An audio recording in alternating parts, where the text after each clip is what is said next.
On prie.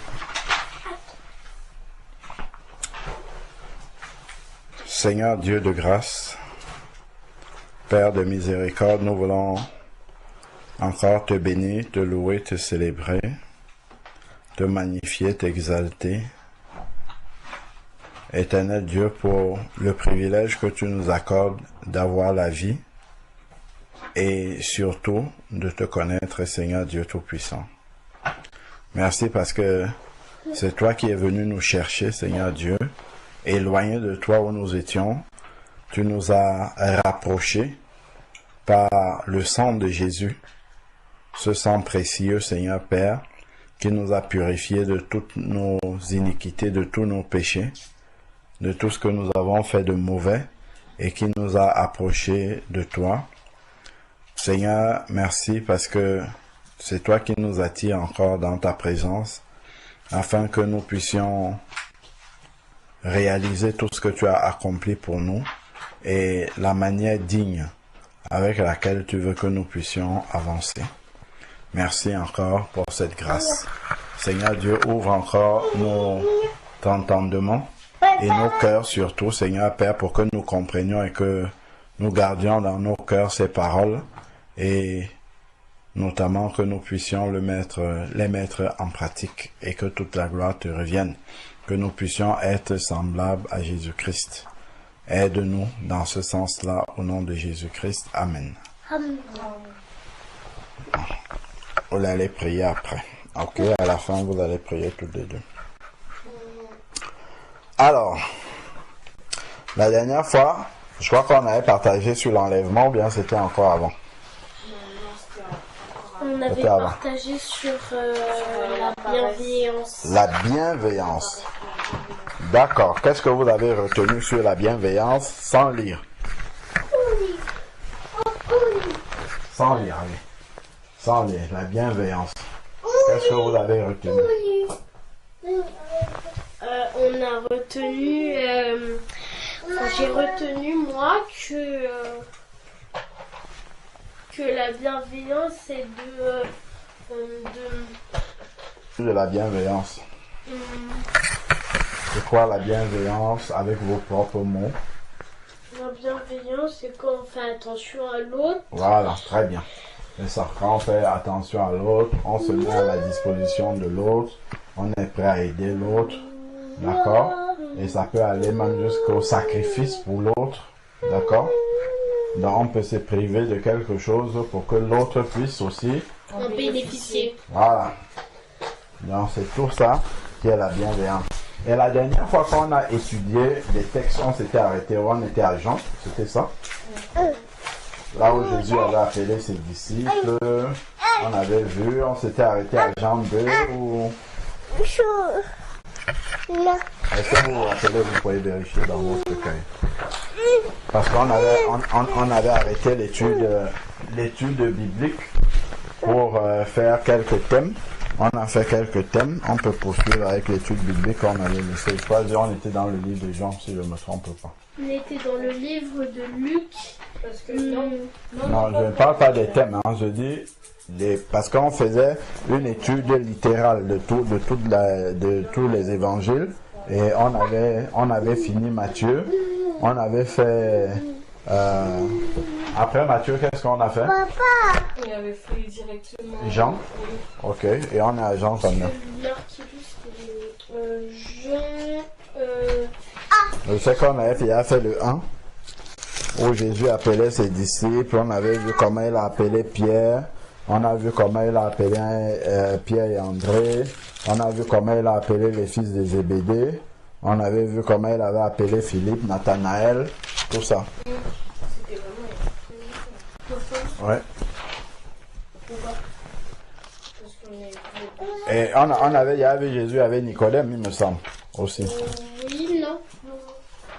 On n'a pas vu Jésus avec Nicodème? Si, je crois. Bon, on va poursuivre, on va aller dans Jean chapitre 4, Jésus et la Samaritaine. Oui, tu as trouvé? Je crois que c'était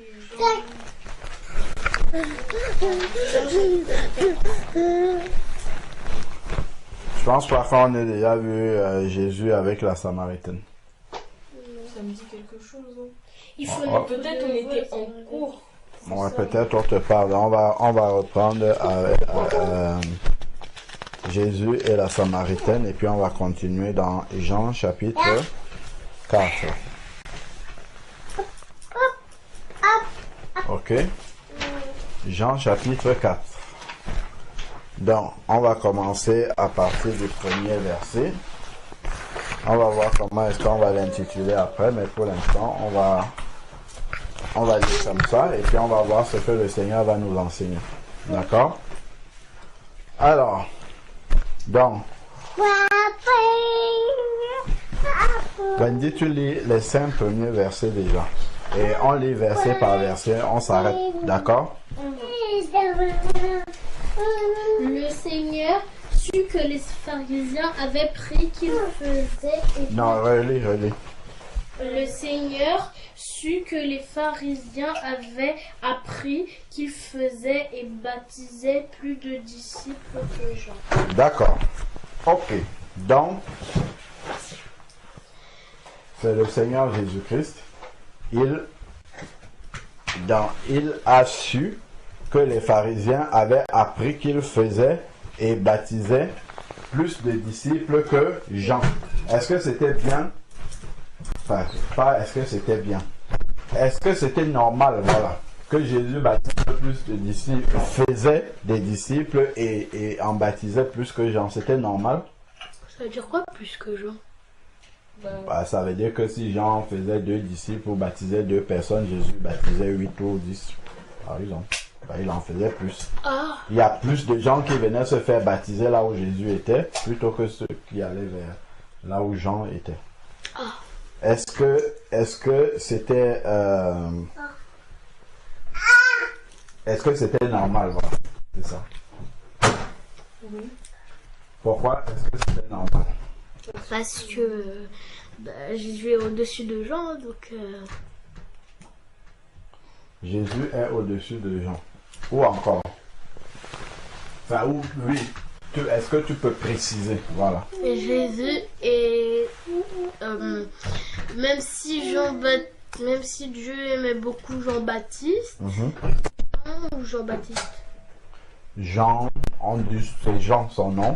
Après, on dit le Baptiste parce qu'il baptisait beaucoup de personnes. Son ministère principal, c'était de baptiser les gens. Ouais. Ok, donc Jean-Baptiste, lui, il est au-dessus. En fait, là, il y a Jean-Baptiste et Jésus, il est au-dessus de, par exemple, là, il y a Jésus et après, il y a Jean-Baptiste parce que Jean-Baptiste. Ça, c'est écrit dans la Bible, ce que tu dis? Oui, que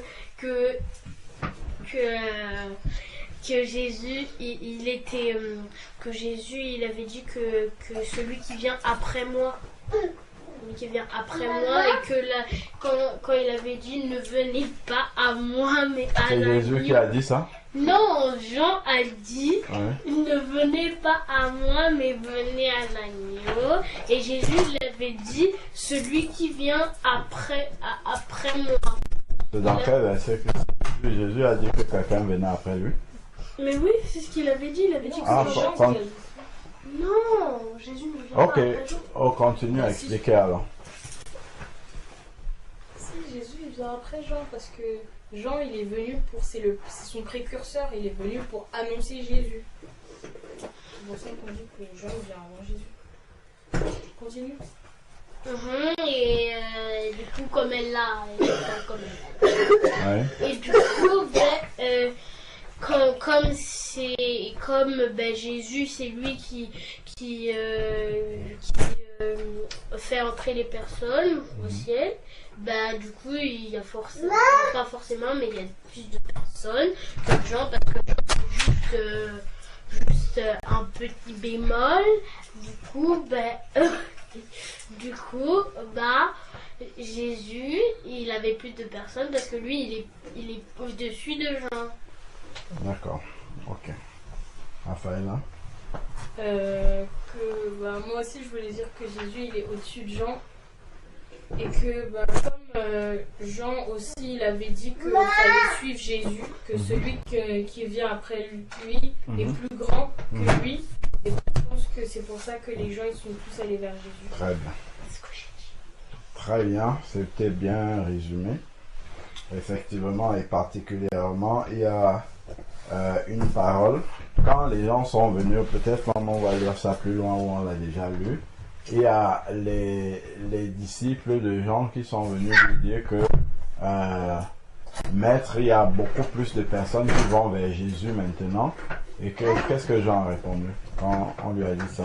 Est-ce qu'il a dit non, dites à ces gens-là de ne pas aller vers Jésus mais qu'ils viennent vers moi? Qu'est-ce qu'il a dit? Il a dit une phrase, une parole claire qui explique pourquoi il y a plus de personnes. Qu'est-ce qu'il a dit? Il faut que je parte. Il faut que je diminue afin qu'il croisse. Vous vous souvenez de cette parole? Jean a dit qu'il faut que lui diminue pour que Jésus croisse. Parce que, comme Raphaëla a dit, Jean était venu pour annoncer Jésus-Christ, pour préparer les gens à aller à Jésus-Christ. Et qu'est-ce que Jean a prêché? Le baptême de la repentance. Il a dit aux gens, repentez-vous, car le royaume de Dieu est proche. Le royaume de Dieu, c'est Jésus en fait. D'accord? Donc, Jean a prêché la repentance et ensuite Jésus est arrivé avec le salut. Donc, en fait, c'est le processus pour se convertir à Jésus-Christ. Pour se convertir, il faut d'abord passer par la repentance. C'est pour ça que Jean a commencé. Et quand Jésus est venu, ça suppose que beaucoup de gens se sont déjà repentis par le baptême de Jean et peuvent aller à Jésus-Christ. D'accord? Donc, les gens ont diminué chez Jean pour grandir avec Jésus-Christ. D'accord? Ok? Donc, il y a plus de personnes maintenant, puisque les gens sont passés déjà par la repentance, les gens vont plus vers Jésus-Christ. Et après, il fallait que le ministère de Jean-Baptiste s'arrête pour que celui de Jésus puisse continuer. D'accord? Le ministère de Jean-Baptiste, ça ne devait pas être très long. Bon, ok, c'était juste une parenthèse. Alors, verset 2. Toutefois, Jésus ne baptisait pas lui-même, mais c'était ses disciples. Pourquoi Jésus ne baptisait pas lui-même? Est-ce que vous avez réfléchi à ça? Moi, je pense que c'est parce que c'est pas lui qui voulait le faire. D'accord. Moi, je pense que c'était pour exercer ses disciples, pour baptiser pour quand il sera pas là. D'accord, c'était pour exercer ses disciples à baptiser quand il ne sera pas là. Et toi, c'était parce qu'il ne fallait pas qu'il le fasse lui. Non, c'est pas ça. C'est Ouais. que, en fait, du coup, comme lui, c'est comme lui, il s'est fait baptiser par Jean-Baptiste. Oui. Lui, c'est lui qui s'est fait baptiser parce qu'on sait très bien qu'il pouvait se baptiser lui-même parce que lui, il est voilà. Et du coup, c'est parce que il peut pas, c'est pas à lui de le faire. D'accord. C'est ça. Les disciples baptisaient au nom de qui?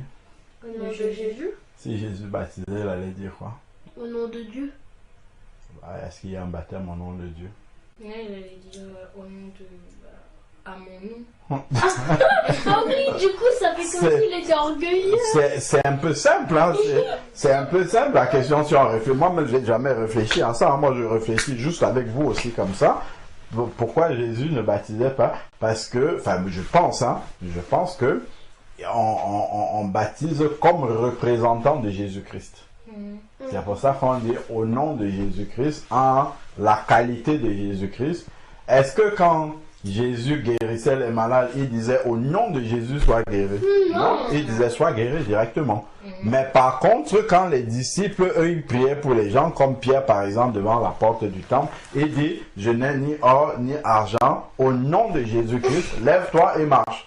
Tu vois? Donc, comme représentant de Jésus-Christ. Donc, Jésus ne baptisait pas lui-même, mais c'était ses disciples qui baptisaient en son nom. Ok, parce que c'est comme ça que ça devait se passer, tout simplement. Alors, ensuite, ça c'est ce qu'on est en train de faire, c'est la méditation. C'est-à-dire qu'on lit la parole de Dieu, on ne lit pas comme un roman, et puis on se pose des questions. Et puis en se posant des questions, Dieu va nous parler, il va nous enseigner des choses. Ok? On appelle ça la méditation de la parole. Mais moi, j'entends pas Dieu.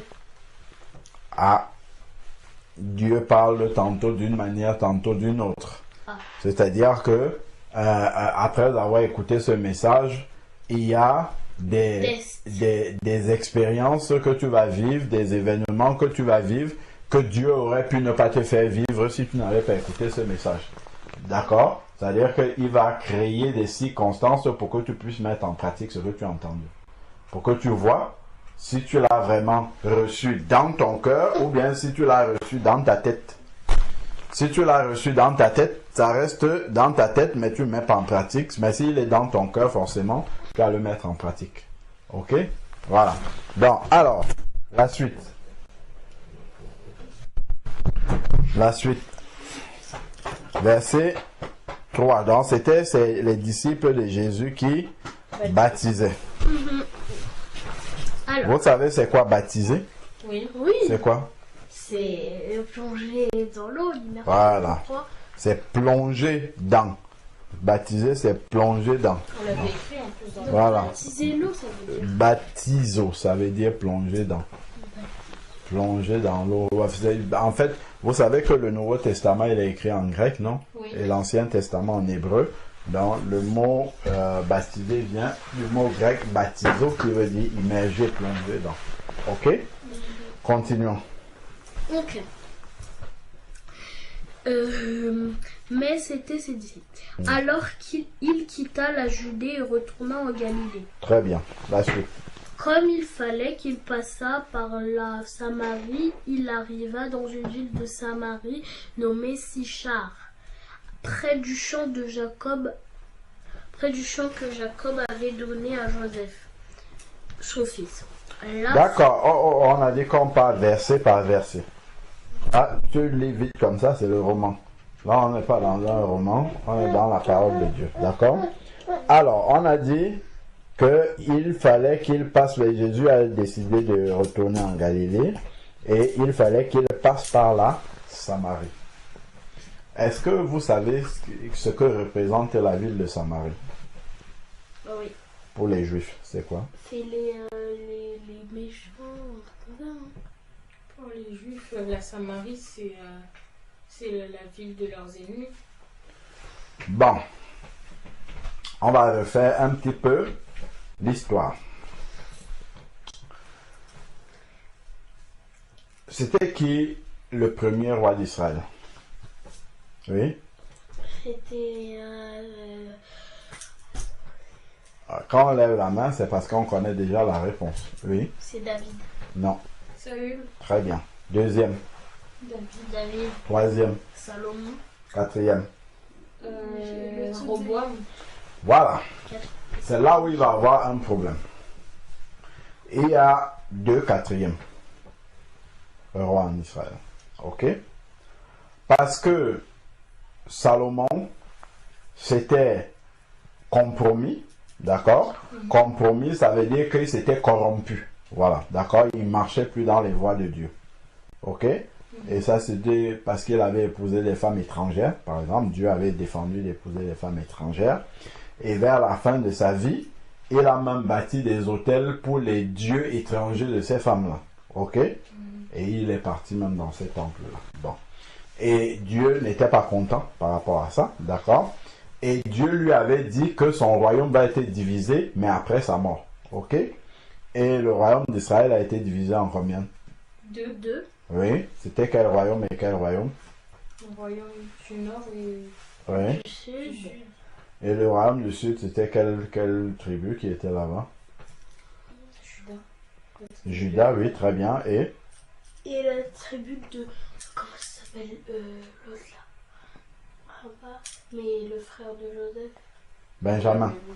Très bien. C'était ça. Judas et Benjamin. Et les 10 autres tribus étaient dans le nord. Ok?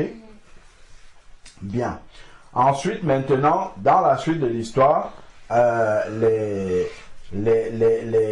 Juifs, ils avaient, les Israélites, autant pour moi, les Israélites s'étaient corrompus, ils avaient adoré des faux dieux, tout ça, ainsi de suite, les dieux des peuples près desquels ils vivaient.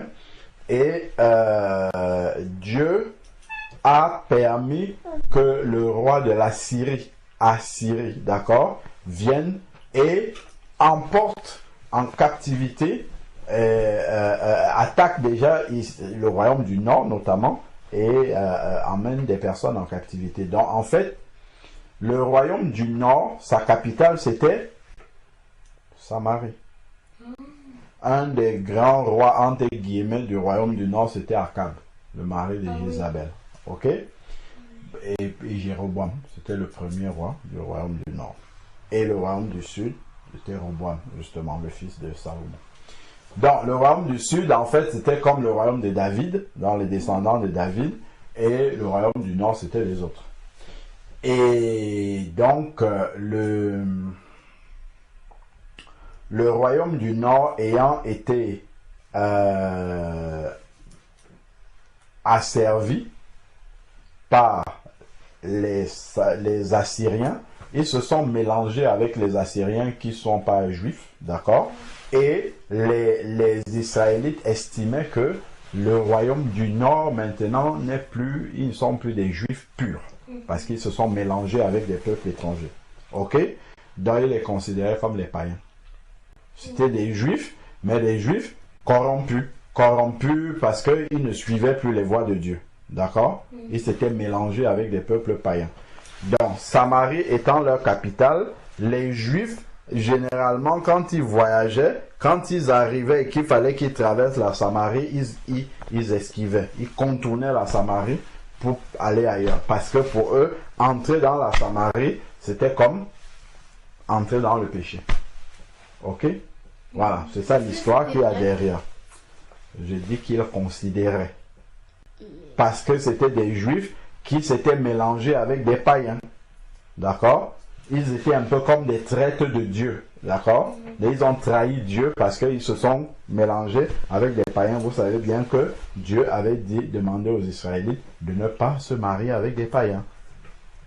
Ben, c'est comme il demande aux chrétiens de ne pas se marier avec ceux qui ne connaissent pas Dieu. Ok?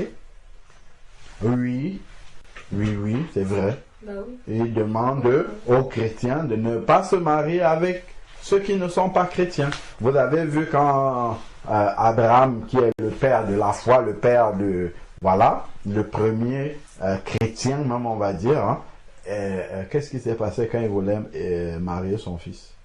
Il a demandé à son serviteur d'aller lui chercher une femme chez lui là-bas, là où les gens connaissent Dieu. Et il a dit au serviteur, jure-moi de ne pas prendre une femme parmi les Cananéens avec lesquels je vis, dans le païen chez qui je vis là. Vous avez compris? Voilà, donc, tout ça, c'est juste pour qu'on comprenne bien le texte. Donc, on a dit, il fallait qu'ils traversent la Samarie. Donc, ils sont arrivés en Samarie. Habituellement, les Juifs, ils contournaient pour les raisons que je viens de vous donner. Ok? Qu'est-ce qui va se passer maintenant? Donc, et il devait passer dans la ville de Samarie qu'on appelle Sichar. Alors, Y ici. Là se trouve. Au Sichem, dans l'Ancien Testament. Aujourd'hui, c'est la Naplouse entre le mont Ebal et Gérizim. Ok, oui, après. Ouais, c'est Là se trouvait le puits de Jacob. Jésus, fatigué du voyage, était assis au bord du puits. Ok, donc là se trouvait le puits de Jacob. Environ. Donc, on s'arrête, on ne court pas. Le but, ce n'est pas de lire beaucoup de versets, c'est de poser, c'est ça la méditation. On se pose des questions de ce qu'on lit. Qu'est-ce que ça peut nous enseigner? Qu'est-ce que ça peut nous apporter? Qu'est-ce qu'on peut comprendre voilà, de ces versets-là et qui nous soient utiles aujourd'hui ou qui nous aident à mieux comprendre la parole de Dieu. Donc, le verset 6 dit, là se trouvait le puits. Qu'est-ce qu'on fait dans un puits? On puise de l'eau. D'accord. Et là, c'était le puits de qui? De Dieu? De Jacob. Jacob. Jacob qui est un être humain. D'accord. Donc, c'est le puits de Jacob. Jacob est le père des 12 tribus d'Israël. Ok.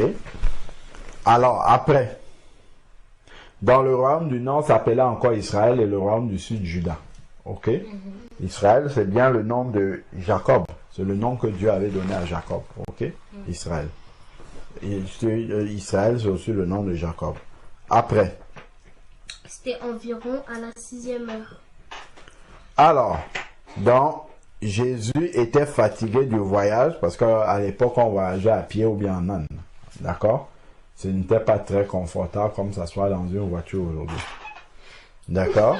Et donc, il était fatigué du voyage et était assis au bord du puits. Vous avez dit qu'on fait quoi dans un puits? On puise de l'eau. On puise de l'eau. Il avait certainement soif. La suite. Une femme de Samarie vient puiser de l'eau. Et Jésus lui dit, donne-moi à boire. Alors, donc, une femme vient puiser de l'eau et Jésus lui dit, donne-moi à boire.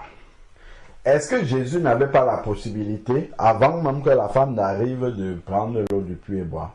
Si, Si. mais Bon, c'était pourquoi elle l'a pas fait? Oui. si pour la tester. Pour voir si Test. elle va. Si elle va accepter. Oui, ou si elle va. Raphaëla, c'est aussi ton avis? C'était pour la tester. Oui, pour voir si elle allait donner de l'eau à un juif. D'accord, c'est une possibilité. Et une autre possibilité aussi, plutôt que de la tester, c'était pour commencer la conversation avec elle. Pour commencer à discuter avec elle. Si tu vas par exemple évangéliser quelqu'un, ou dans la rue, si tu vas évangéliser, il faut que tu trouves un moyen comment commencer une conversation avec quelqu'un. Bonjour. Oui, ben c'est un exemple. Bonjour. Il faut que tu trouves... Ah, il fait beau. Il faut que tu trouves quelque chose qui te permette d'entrer en conversation avec quelqu'un. Et là, dans ce cas précis-là, Jésus a trouvé qu'un bon moyen à partir duquel il va parler à cette femme-là, c'est de commencer à lui demander de l'eau. Ce qui est logique, il y a la ligne, c'est à côté du puits. Et lui, il pose la question. Il demande si elle peut lui donner de l'eau à boire. Ok? Voilà. Donc, on continue. Car ses disciples étaient allés à la ville pour acheter des vivres. Voilà. Donc, ses disciples, ils étaient allés à la ville pour acheter des vivres. Donc, de quoi manger. D'accord. Après. Alors, La femme. la femme samaritaine lui dit, comment toi, qui es juif, me demandes-tu à boire, à moi qui suis une femme samaritaine? Arrête-toi. Pourquoi il lui pose cette question-là? Parce que les juifs et les samaritains, ils étaient ennemis à cause de l'histoire. Voilà. Parce que déjà, Jésus n'est même pas... Ah, je vous ai dit tout à l'heure que les Juifs, quand ils arrivaient, quand ils voyageaient, quand ils arrivaient en Samarie, ils contournaient. Ils ne passaient pas dans la Samarie. Déjà, elle pose la question parce que c'est déjà très étrange de trouver un Juif qui se trouve en Samarie. D'accord? Comment pouvait-elle savoir que Jésus était Juif? Parce qu'il n'a pas contourné. Ah non, non c'est pas ça. Comment pouvait-elle savoir que Jésus est juif? Elle le connaissait. Comment ça? Elle le connaissait, elle était chrétienne peut-être. Une samaritaine païenne qui habitait chez les juifs païens? Elle était chrétienne? J'ai pas compris, je sais pas. Il faut réfléchir avant de parler. Il ne faut pas parler comme ça. Tu peux dire je ne sais pas, ou tu réfléchis, mais ces questions qu'on se pose là, quand tu lis, tu te poses une question, tu t'arrêtes un instant et tu laisses le Seigneur t'expliquer, ou bien déjà, c'est pas juste répondre comme ça. Il faut réfléchir avant. Elle n'était pas chrétienne, je viens d'expliquer que les Samaritains, c'était des Juifs païens, des Juifs qui s'étaient mélangés avec des païens, donc ils ne pouvaient pas être chez les Samaritains être chrétiens. Ok? Donc, alors, Les Juifs, en effet, n'ont pas... non, on ne lit pas la suite. On reste d'abord là sur la question. On s'est posé une question. Comment pouvait-elle savoir, cette femme-là, que Jésus était juif? Donc, une femme de Samarie vint puiser de l'eau. Nous sommes au verset 7. Jésus lui dit, c'est Jésus qui a commencé à parler, donne-moi à boire.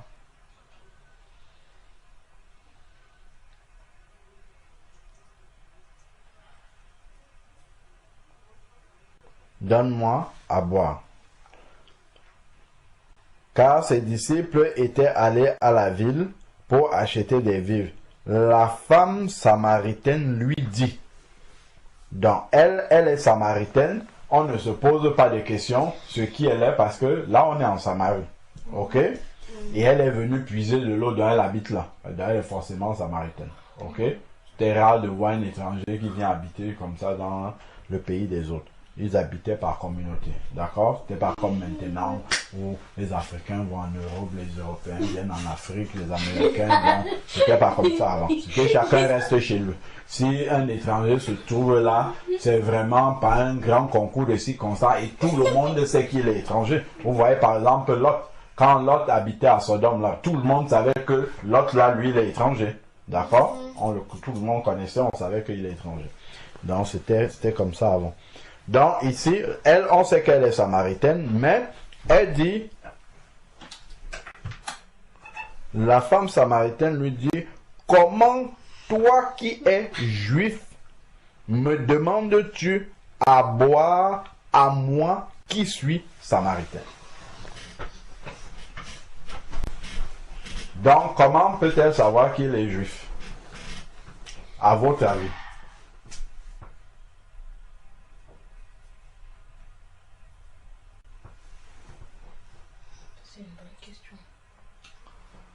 Je vais vous poser une question simple. Lorsque vous voyez un arabe, est-ce que vous savez que c'est un arabe? Oui. Est-ce qu'il vous a dit qu'il est arabe? Non. Alors, comment vous savez? Déjà, si jamais il parle, les parts sont faciles. Bah, et alors? Ils sont en langage. Et alors? Jésus, peut-être. Et ça ne vous aide pas à comprendre? Et il y avait certainement quelque chose de physique en Jésus qui faisait en sorte qu'on le reconnaissait comme étant un juif. Ah bah je sais pas. Est-ce que vous vous souvenez, lorsque Pierre, lors de l'arrestation de Jésus, quand on a arrêté Jésus et qu'on l'a amené chez Pilate là-bas au prétoire et que Pierre le suivait à distance et tout, les gens, la servante qui l'accusait, qu'est-ce qu'elle lui a dit? La première a dit, toi tu étais avec ce juif-là. Et après, les autres, qu'est-ce qu'ils ont dit? Toi aussi, tu étais avec cet homme-là. Et qu'est-ce qu'ils ont rajouté? Que tu ressembles à ceux qui étaient parmi... On le reconnaît à son langage. Vous vous rappelez pas? Tu parles comme ceux qui étaient avec Jésus, on le reconnaît à ton langage. Donc, probablement... Jésus, quand il a parlé, donne-moi de l'eau, il a parlé avec un accent. L'accent, peut-être des Juifs. D'accord? Ou alors, physiquement, ils étaient peut-être différents. Ils arrivaient à distinguer physiquement, comme tu dis, quand je vois un arabe, je sais que lui, il est arabe. D'accord? Peut-être physiquement, quand tu vois un Sénégalais, tu sais que toi, lui, il doit être Sénégalais. D'accord? Donc, ou quand j'entends parler un Camerounais, je sais que lui, il est Camerounais, parce que je connais l'accent des Camerounais, d'accord? Si j'entends, je sais pas moi, un anglo-saxon, par exemple, parler français, je sais que lui, il est anglo-saxon. Parce que... D'accord.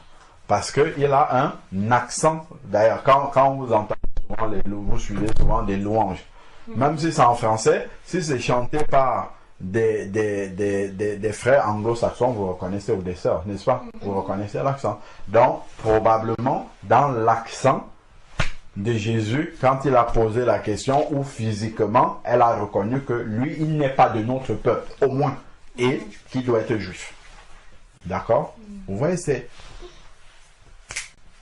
on se pose la question, peut-être moi-même je m'étais jamais posé la question, mais c'est ça la méditation. Et ça te permet de comprendre encore mieux la parole de Dieu.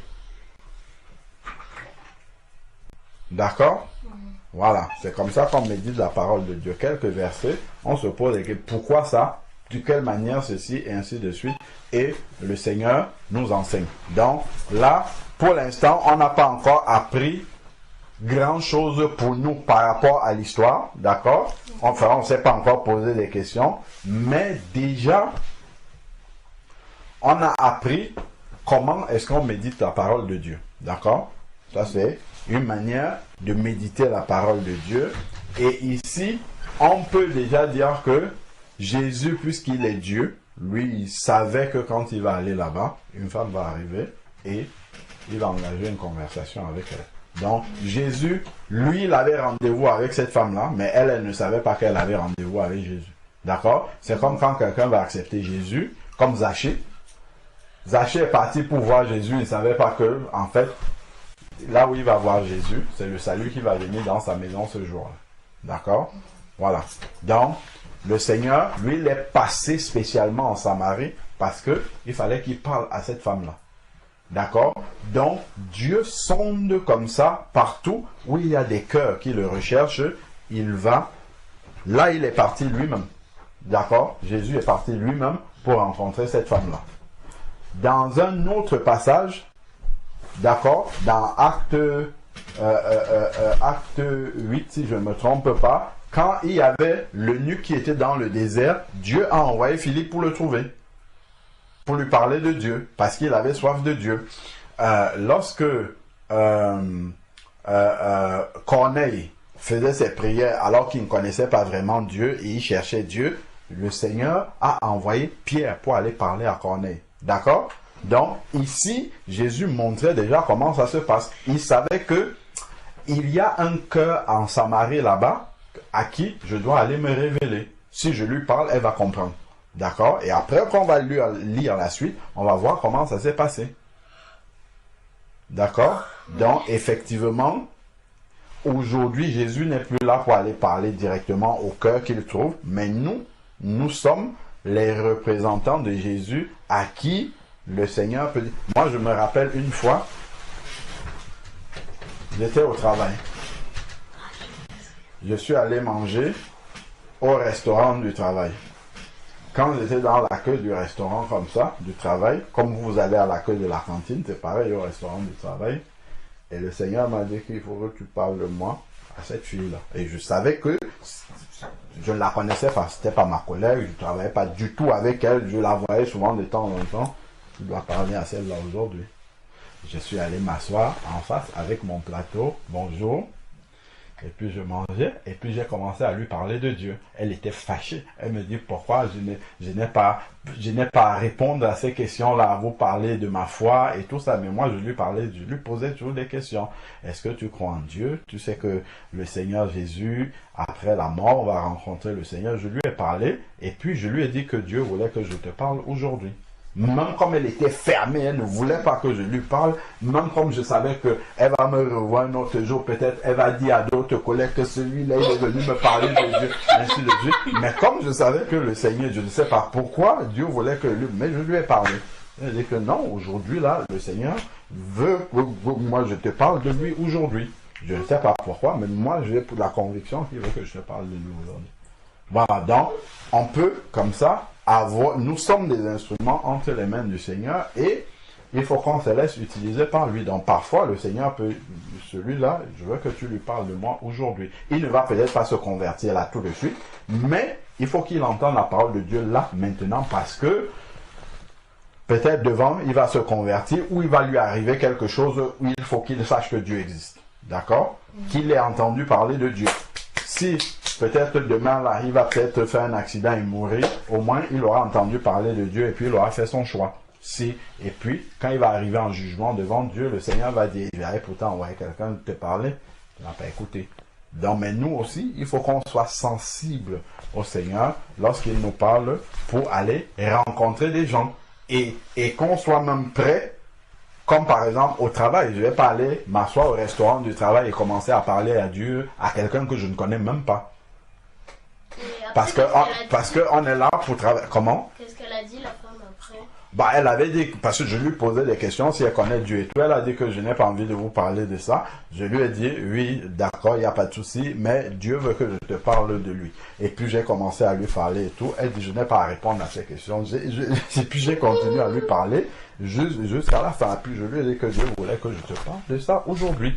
Et elle a réagi comment?